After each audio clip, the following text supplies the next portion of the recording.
Assalamualaikum warahmatullahi wabarakatuh. Bismillah, alhamdulillah, hamdan wa syukronillah, salatan wa salaman ala rasulillah, wa ba'd. Ayuhan netizen rahimahullah.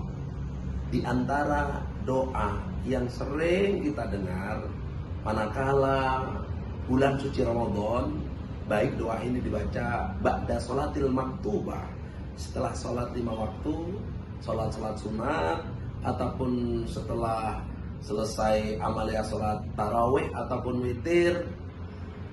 Doa ini sering dibaca oleh para imam ataupun bilal, yakni Allahumma Rabbana taqabbal minna sholatana wa siyamana wa qiyamana, dan seterusnya. Perlu saya garis bawahi bahwa ada redaksi yang berbunyi Allahumma ya Allah Rabbana taqabbal minna sholatana, ya Allah, semoga kiranya Engkau menerima ibadah sholat kami. Hadirin yang dirahmati dan dimuliakan oleh Allah, sholat adalah tiang agama. Ketika kita berkehendak bahwa agar sholat kita diterima, tentunya sholat itu harus didasari dengan ilmu pengetahuan, juga harus terpenuhi syarat wajibnya, syarat sahnya, juga rukun-rukunnya dalam sholat, biar ibadah kita diterima. Namun hadirin yang dirahmati oleh Allah, banyak loh ternyata ada syarat sosial yang menurut saya ini menyebabkan orang sholatnya khawatir, takut tidak diterima. Makanya Bapak Ibu hadirin rahimakumullah, dalam kitab Tanbihul Ghafilin itu ada sebuah hadis yang diriwayatkan oleh Imam Anas bin Malik. Rasulullah SAW mengatakan bahwasanya khamsatun laisa lahum sholatan. Ada 5 kelompok manusia yang bisa-bisa sholatnya tidak diterima. Yang pertama yakni al-mar'atus sakhitatu ala zawjiha, adalah seorang istri ataupun seorang perempuan yang punya problematika dengan pasangannya. Mungkin lidahnya terlalu pedas, suka menyakiti, durhaka, kualat, kurang berbaktilah sama pasangannya.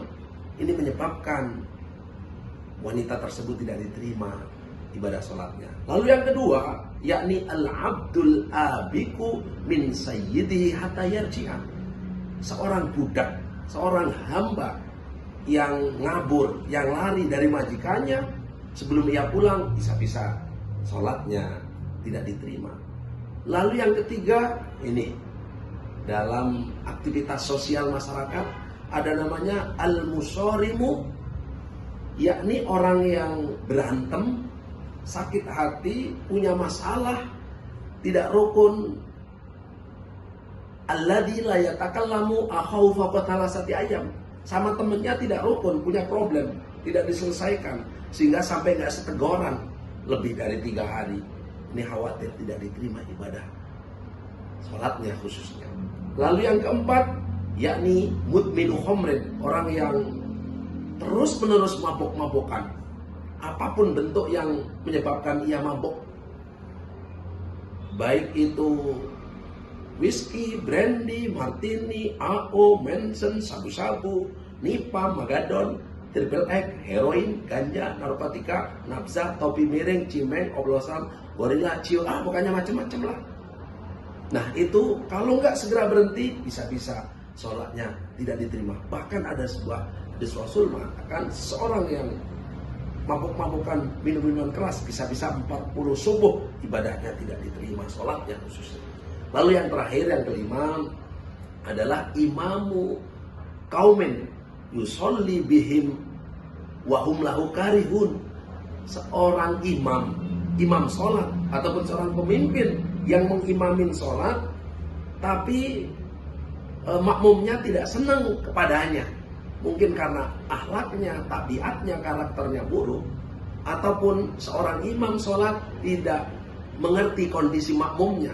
Ada anak kecil, ada orang tua, lansia, ada yang sakit, tapi sholatnya mungkin ayatnya terlalu panjang, menyebabkan ia kesel dalam hatinya karena sangat tidak mengerti, ataupun tidak fasih dipaksain, mentang-mentang putra daerah tinggal lama di situ, baca Qur'annya berantakan, maksain jadi imam nggak mau gantian, sehingga akhirnya dibenci oleh jamaahnya. Ini menyebabkan khawatir sholatnya tidak diterima. Demikian pemirsa, para netizen rahimakumullah, semoga ada hikmahnya, ada manfaatnya. Mohon maaf lahir batin. Wallahul muwaffiq ila aqwamit thoriq. Assalamualaikum warahmatullahi wabarakatuh.